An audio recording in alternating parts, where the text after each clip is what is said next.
For the longest time, I was convinced the shadiest corner of my property was just a lost cause. Every single thing I planted back there did the same sad little routine. It would sulk, then yellow, then fade off without ever giving me a single bloom worth mentioning. I honestly started to believe some parts of a yard are simply meant to stay empty. And then I stumbled onto a handful of perennials that changed everything. Because these aren't plants that merely put up with shade. These are plants that would rather be there than anywhere else in your garden. So if you've ever walked out to that dim little strip along the fence, or that patch under the tree where the grass won't even grow, and quietly told yourself nothing is ever going to survive there, stick with me. Because over the next few minutes, I'm going to hand you 12 flowering, shade-loving perennials that turn that so-called dead zone into the corner your neighbors ask about.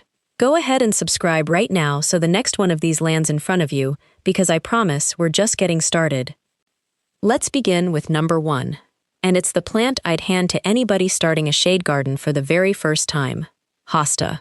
If you've done even 5 minutes of reading on shady spots, you've already run into this one.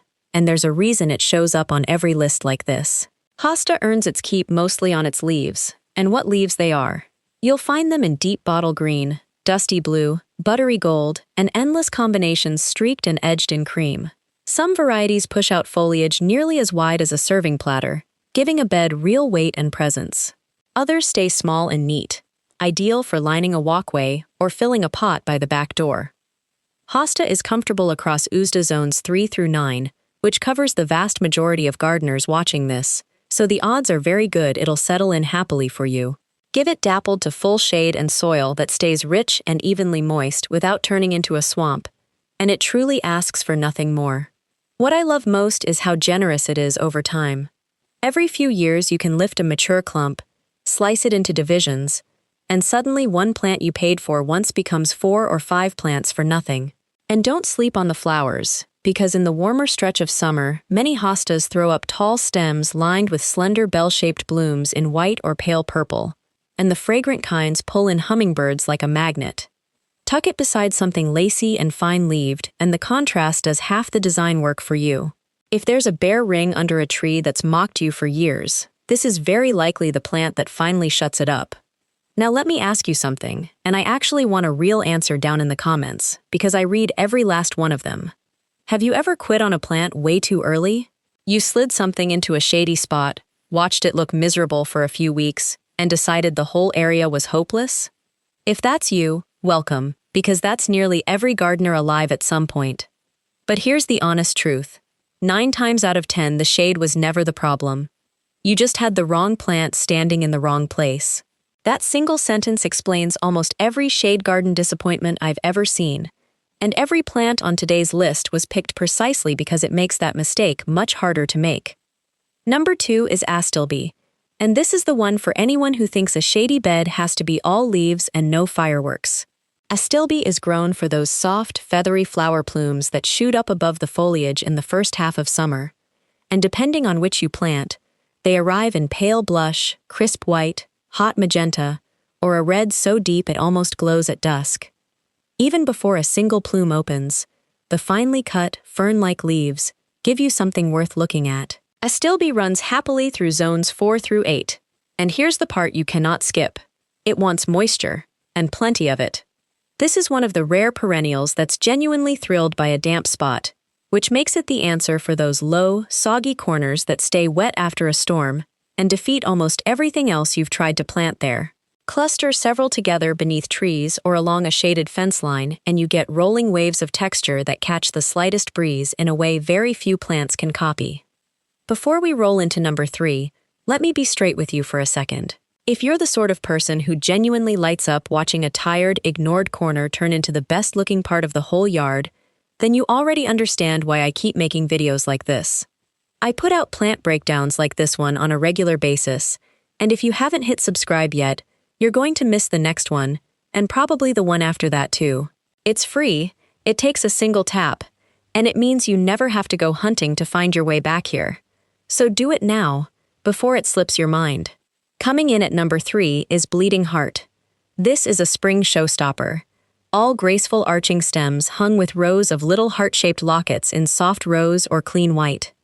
It genuinely looks like something lifted out of a storybook, and it's the plant that makes visitors stop mid-sentence and ask what on earth it is.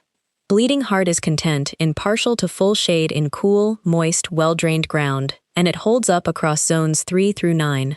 It wakes early, blooms through spring into the start of summer, and then, and I want you to know this in advance so it doesn't scare you, the foliage often yellows and goes dormant in the heat of summer, especially in warmer regions.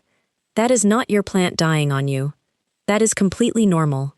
It's simply clocking out and resting until next year. Because of that habit, seasoned gardeners plant it right beside something that fills in later, like a hosta, so you never end up staring at a bare gap. For a plant that looks this fragile, it is astonishingly tough and long-lived once it settles in. So many people chase the loudest, biggest, most obvious plants and stroll right past something like Bleeding Heart because it looks too delicate to bother with. And yet here it is, one of the most dependable perennials in this entire lineup. Funny how often the things that look the most breakable turn out to be the ones that outlast everything else. Tell me in the comments if a plant has ever surprised you like that. Before we go any deeper, let's slow down and talk about the handful of mistakes that quietly sink even careful, well-meaning gardeners the first time they take on a shady bed. Dodging these 3 will save you more money, time, and genuine heartbreak than anything else I say today. The first mistake is treating shade like it's one single thing. It absolutely is not. There's dappled shade, where light sifts down through branches for part of the day. There's partial shade, which usually means 2 to 4 hours of direct sun, often first thing in the morning. And there's full or deep shade, which sees barely any direct light at all, the kind you get on the north side of the house or beneath a thick evergreen. Every plant on this list bends across a decent range of that spectrum. But matching a plant to your particular flavor of shade is exactly what separates a bed that limps along from one that genuinely takes off. Spend a few days this week just watching your yard. Note where the light falls at 9 in the morning, at noon, and again around 4. That 15 minutes of paying attention will teach you more than any little tag stuck in a pot ever could. The second mistake is assuming shade-loving somehow means drought-proof. It usually means the exact opposite. Shaded soil, especially under a big established tree, is often bone dry, because those tree roots are aggressively hogging every drop of water your new perennials are counting on. Most of these plants want steady moisture, and a few practically beg for it. If you're planting under a mature tree, plan on watering by hand through the first year or 2 while roots get a foothold, and lay down a couple of inches of mulch to help the ground hang on to whatever it's got. The third mistake is rushing plants into a bed you never bothered to improve. Soil under trees tends to be packed hard and starved of organic matter because it never gets the sunlight that feeds a lively soil underneath. Work a few inches of compost into the top layer before anything goes in, and you hand these perennials the loose, crumbly, life-filled soil they were built for, which shrinks the time it takes them to stop merely surviving and actually start thriving. Keep those 3 lessons in your pocket, because every plant left on this list benefits from all of them. And if straight, no-nonsense advice like this before you spend a dime is what you're after, that's the whole reason this channel exists, so subscribe if you haven't yet. While we're talking strategy, here's a design trick that costs nothing and changes everything. Plant these in odd-numbered groups rather than scattering single specimens around the bed.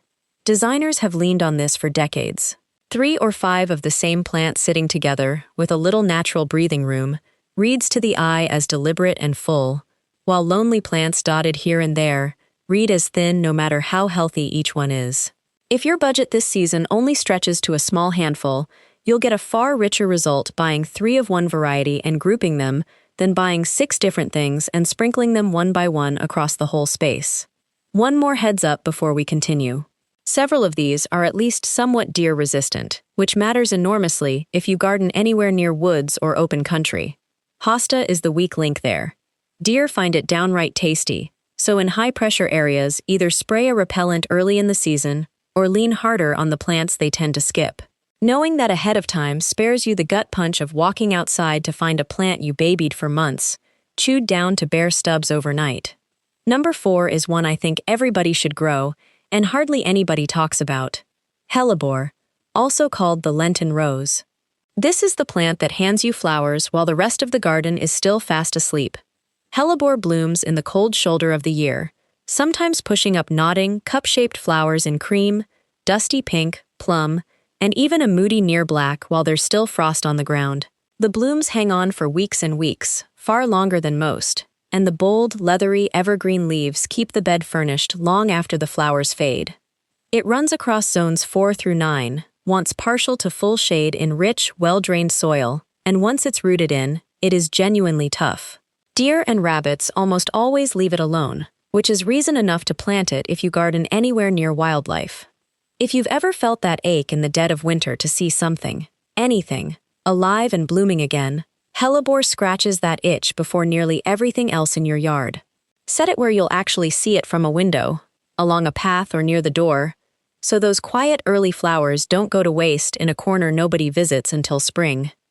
Number 5 brings us to Brunera, which you'll sometimes see called false forget-me-not. In early spring, it lifts up little sprays of tiny sky blue flowers that look like something you'd find growing wild on a forest floor in Europe. But honestly, the flowers aren't even the main event. The real magic is in the leaves, especially on the silver-splashed varieties, which practically light up a gloomy corner and keep brightening the bed for months after the last bloom is gone. Brunera is happy in zones 3 through 8 in partial to full shade with moist, well-drained soil, and it slowly knits itself into tidy mounds that make a lovely, low-fuss ground cover once settled. It's also remarkably cold-hardy and one of the first things to stir in spring, poking up while most of the garden still thinks it's too early. Line it along a shaded path or set it in front of taller shrubs, where that shimmering foliage can throw light into the dimmest part of the landscape even under a gray sky. Number 6 is lungwort, and please don't let that clunky name scare you off, because this is a true hidden gem. Lungwort flowers in early spring in blues, purples, and pinks, and here's the party trick. It'll often show all 3 shades on one plant at the same time because the blooms shift color as they age. That alone makes it a talking point. But once the flowers finish, lungwort keeps earning its spot with speckled, frosted leaves that hold texture and brightness right through the rest of the season. It's hardy through zones 3 through 8 and thrives in partial to full shade in moist, humus-rich soil. It clumps slowly and stays fairly compact, which makes it perfect for a smaller bed or the front edge of a border. And here's the kicker. Once established, lungwort shrugs off dry shade better than almost anything else here, which makes it one of the very few real answers for that brutal patch under a mature tree where the soil never seems to stay damp no matter what you throw at it. We've got 6 down and 6 to go, and I need to be honest with you about the next one. It solves a problem almost every shade gardener quietly wrestles with, and it's not one that gets nearly enough airtime. But before we get there, let me ask you something, because I really do want to know. What's the one plant you've tried and failed with more than once in your shady spot? Drop it below. Whatever it is, I promise you're not alone, and there's a solid chance the fix is sitting somewhere in the back half of this list.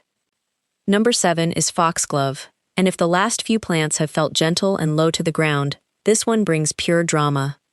Foxglove sends up tall, stately spires crowded with those unmistakable tubular bells, freckled on the inside, in shades from soft cream and pink to deep rose and rich purple. Standing 3, 4, sometimes 5 feet high, it gives a shady bed real vertical punch and a proper cottage garden feel. It's happy in zones 4 through 9, prefers partial shade, and loves moist, well-drained soil, enriched with a little compost. One thing worth knowing up front. Many foxgloves are biennials or short-lived, meaning a plant may spend its first year building leaves and its second year flowering, then set seed and bow out. But here's the beautiful part. It scatters seed freely, so once you've got it going, new plants keep appearing on their own, and you'll rarely be without it. Bees absolutely adore those bells, so you're feeding pollinators while you're at it. One caution, and it matters, so I'll say it plainly. Every part of foxglove is toxic if eaten, so give it a careful second thought if you've got small children or curious pets who treat the garden like a buffet. Plant it toward the back of a shaded border, where those spires can rise above everything in front, and give the whole bed a spine to stand on. Number 8 is toad lily, and don't let that name put you off either, because this plant is the secret weapon for the tail end of the season. While most shade perennials have long since finished flowering, toad lily is just getting warmed up, opening in late summer and carrying right on into fall, with small, intricate blooms that honestly look like tiny orchids, speckled in purple and white, along gracefully arching stems. It's the plant that keeps a shaded bed interesting in the very stretch when everything else has gone quiet. Toad lily holds up across zones 4 through 8 and wants partial to full shade in moist, humus-rich soil that never fully dries out. Because those flowers are so finely detailed, plant it up close where you'll actually walk past it, along a path or near a bench, so you can lean in and appreciate what it's doing. Miss that, and you'll never notice how special it really is. Set it near something that peaks earlier in the year, and the two of them together keep that corner in bloom from spring straight through autumn. Now that we're 8 plants deep, let me tie a few of these together, because grasping this one idea will completely change how you plant everything from here on out. It's called layering, and it's the single biggest thing separating a bed that looks like a random pile of plants from one that looks intentional, polished, and genuinely magazine-ready. Picture your shade bed in 3 levels. Up top, you want height and structure. Plants like foxglove reaching for the sky and giving the eye somewhere to travel upward. In the middle sit your workhorse foliage plants, things like hosta and brunera, filling the space with bold leaves and steady color that anchor the whole thing. And down at the bottom you want low, spreading fillers that hug the ground, knitting everything together and shading out weeds before they ever get a foothold. When you plant with all 3 layers in mind from day 1, the bed fills in and looks finished far faster, and it needs noticeably less weeding once those low plants close the gaps. So take an honest look at your own shade beds right now. Are you actually layering, or have you just been grabbing whatever caught your eye at the garden center and hoping it works out? No judgment. Almost every gardener alive has done exactly that.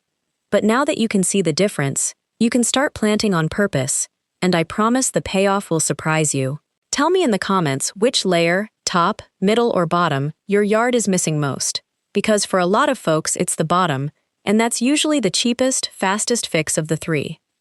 There's a money-saving angle to all this that nobody talks about enough. Several of these plants multiply themselves over time, some by slowly widening clumps, some by underground creeping, some by dropping seed. Give one plant 2 or 3 seasons, and it can spread into a drift big enough to fill a real chunk of a bed entirely on its own. That means you don't have to buy 15 plants to fill a space. Buy 3 or 4, be patient, and let the plants do the rest of the labor for free. Patience really is the most underrated tool a shade gardener owns. And while we're on the subject of letting nature work, resist the urge to rake every last leaf out of your shade beds this autumn. A light blanket of fallen leaves left in place acts as free, self-renewing mulch, tucking roots in through winter and slowly breaking down into exactly the rich, dark soil these plants crave. That's precisely how they evolved in the first place, under trees that have been dropping leaves on them for thousands of years. Nature sorted out the fertilizer schedule long before any of us showed up with a bag of it. One more practical note while these spreaders are on my mind. Keep an eye on the ones that creep, and don't plant them right up against your lawn or a walkway without some kind of edge in place. Compared to the truly thuggish ground covers, these are polite, well-mannered spreaders, but give them a few unchecked years, and they will happily wander past where you first put them. A simple buried edging strip, or even just a clean mowing line you keep up, holds them right where you want them with almost no effort. It's a 5-minute job now that saves you an afternoon of digging plants back out of the grass a few years down the road.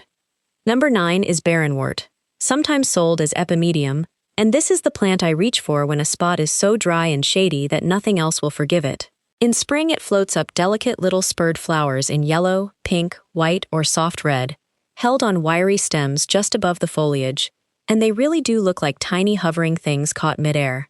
But the leaves are the long-term reason to grow it. Those heart-shaped leaflets emerge tinged with red, settle into green through summer, and often flush bronze and crimson again as the cold comes on. Barrenwort runs across zones 4 through 8 and, once it's rooted in, tolerates dry shade about as well as any plant you can name, which makes it a genuine lifesaver under greedy tree roots where the soil bakes hard. It spreads slowly into a dense, weed-smothering mat, and deer generally pass it by. Use it as a tough, good-looking ground cover under shrubs or along the shaded base of a fence, exactly the kind of stubborn spot where you've given up trying anything pretty. Number 10 is Astrantia, often called masterwort, And this one has the charm of an old cottage garden built right into it. Astrantia produces the most unusual flowers on this whole list. Little domed pincushions ringed by a collar of papery, star-shaped bracts, in white, blush, and deep wine red, and they hover over neat mounds of lobed green leaves for weeks. It's happy in the cooler zones, roughly 4 through 7, and wants partial shade with steady, moisture-holding soil. Here's the trick to getting the most out of it. Snip off the spent flowers as they fade, and Astrantia will very often reward you with a fresh round of blooms later in the season, stretching its show far longer than most perennials manage. The flowers also dry beautifully, so you can bring them indoors and keep a little of the garden on the table long after. Plant it in loose drifts through the middle of a shaded border, where those starry blooms weave between bolder leaves and give the whole planting that soft, gathered, slightly wild look that makes a bed feel loved rather than merely arranged. Number 11 is woodland phlox, and if you want a spring moment that stops you in your tracks, this is it. Woodland phlox spreads into low, loose carpets of pale blue, lavender, and occasionally white flowers in mid-spring, and on a still evening, the fragrance drifting off a patch of it is honestly one of the great quiet pleasures of a shade garden. It's a North American native, which means it's already built for our conditions and beloved by early bees and butterflies just when they need the food most. It holds up across zones 3 through 8 and wants partial to full shade in moist, humus-rich soil. It stays low and spreads gently to fill in around taller plants, making it a lovely bridge between your ground-level fillers and the mid-height anchors above them. Let it ramble along a shaded path or under the skirts of taller perennials, where that haze of soft color and the scent that comes with it turn an ordinary corner into somewhere you actually want to stand and breathe for a minute. Quick heads up before our final plant, because this trips up nearly everyone. Don't panic in early spring when a couple of these look completely dead while the rest of the garden is racing ahead. Some of these perennials are simply late risers, sitting quietly underground for weeks after their neighbors have leafed out, sometimes not showing new growth until well into spring. It is so tempting to assume the worst, dig them up, and toss them. Resist it. Give them until at least the middle of spring before you write anything off. And far more often than not, they'll come up right on their own schedule, entirely unbothered by all the worrying you did on their behalf. If you're the kind of gardener who wants to know these little things before you lose a plant over nothing, you already know why I'm asking you to subscribe. I'm not going to keep pestering you about it after this, but I am going to keep making videos exactly like this one, and being subscribed is the only way you'll actually see them the moment they land. Rounding out the list at number 12 is coral bells, or heuchera, and this is a perennial grown first and foremost for genuinely stunning foliage that comes in an almost unbelievable range, from deep burgundy and lime green to silver, peach, caramel, and nearly black, depending on the variety. Coral bells brings bold color and clean, tidy shape to a shaded bed, and while it does send up airy little wands of tiny bellflowers in late spring and early summer that hummingbirds happen to love, it's really the leaves that carry the show, giving you color from the very first week you plant it clear through to hard frost. It's hardy across zones 4 through 9 in partial to full shade, and it likes well-drained soil with steady, average moisture. It stays compact and mounded, rarely more than 1.5 feet tall, which makes it perfect at the front of a bed or spilling out of a pot on a shaded porch. In milder regions, it even holds its leaves through winter, keeping color going when almost everything else here has gone underground. It's also deer-resistant and shrugs off tough urban conditions like reflected heat and poor soil, so it's a smart pick even for those awkward front beds up against pavement. One last bonus before we wrap, because this is the detail that separates a shade garden that looks good for 3 weeks a year from one that looks good for 8 or 9 months straight. Think about bloom succession. Hellebore kicks the whole thing off in the coldest edge of the year. Then Brunera, lungwort, woodland phlox, and bleeding heart carry spring. Astilbe, Astrantia, foxglove, and hosta take over through early and midsummer. And toad lily comes in right at the back end to keep things going into fall, while coral bells and all that foliage quietly hold color and structure the entire way through. If you pull from across this whole list instead of grabbing 4 things that all happen to flower at once, you end up with a bed that has something going on nearly every single month of the year, rather than one loud burst followed by a long stretch of silence. And here's a piece of timing that works in your favor right now. As we move out of the peak heat of summer and into the cooler, calmer weeks ahead, you're actually stepping into one of the best planting windows of the entire year for perennials like these. The soil is still warm enough for roots to get going, but the brutal stress of high summer is easing off, which means these plants can settle in and establish before winter, with far less babysitting than a spring planting demands. So if this list has you eyeing that shady corner, the coming weeks are a genuinely smart time to act, rather than a reason to wait until next year. Before I let you go, I know some of you are working with a truly tiny space, a narrow side yard, a strip along the fence, or just a big shaded pot on an apartment balcony. Good news! Nearly everything on this list adapts beautifully to a container, with coral bells, astrantia, and the smaller hostas being the easiest to keep happy in a pot long term. The key is a deep container, at least 12 to 14 inches, since shallow pots dry out far too fast for plants that expect steady moisture down at the roots. Fill it with a good potting mix cut with compost, stay on top of watering through that first year, and you can get very nearly the same lush, layered look on a patio that you'd get from an in-ground bed, just at a smaller scale. Shade gardening was never reserved for people with sprawling yards and old trees.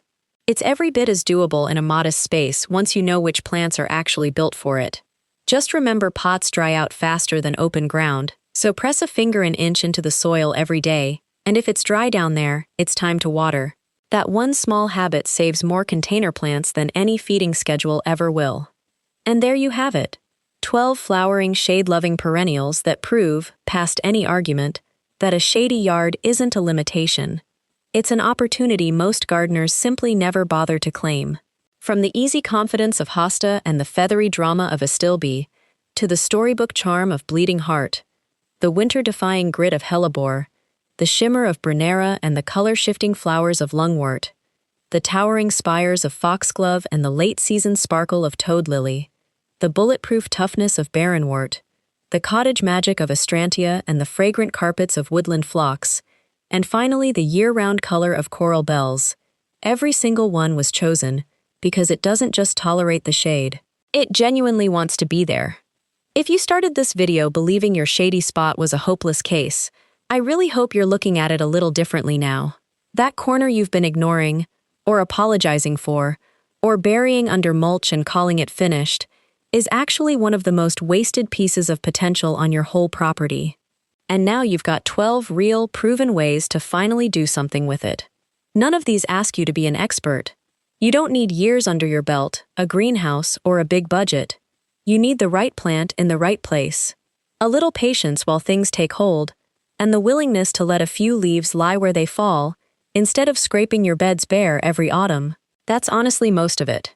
Shade gardening has this reputation for being hard, but that reputation exists almost entirely because people keep forcing sun lovers into dark corners and then blaming the shade when it doesn't work. Give these 12 a fair shot in the conditions they were actually made for, and you'll very likely find that your shadiest, most neglected corner becomes one of the lowest maintenance, most reliably beautiful parts of your entire yard, asking for less water, less fussing, and less replanting than the sunny beds you've been pouring your energy into for years. So here's my question for you, and I want an honest answer down in the comments. Out of all 12 of these, which one is going into your yard first? Is it the easy reliability of hosta, the romance of bleeding heart, or are you going bold with something tall and dramatic like foxglove? Tell me below. I read every comment, and I genuinely love seeing what everyone decides to plant next. If this video helped you see your shade differently, do me one small favor before you go. Tap that like button, leave a comment with your pick, and if you're not already subscribed, now's the time. We're building a whole library of videos just like this one, and the only way you'll catch the next one the moment it drops is by subscribing today. Thank you so much for watching, and as always, happy planting.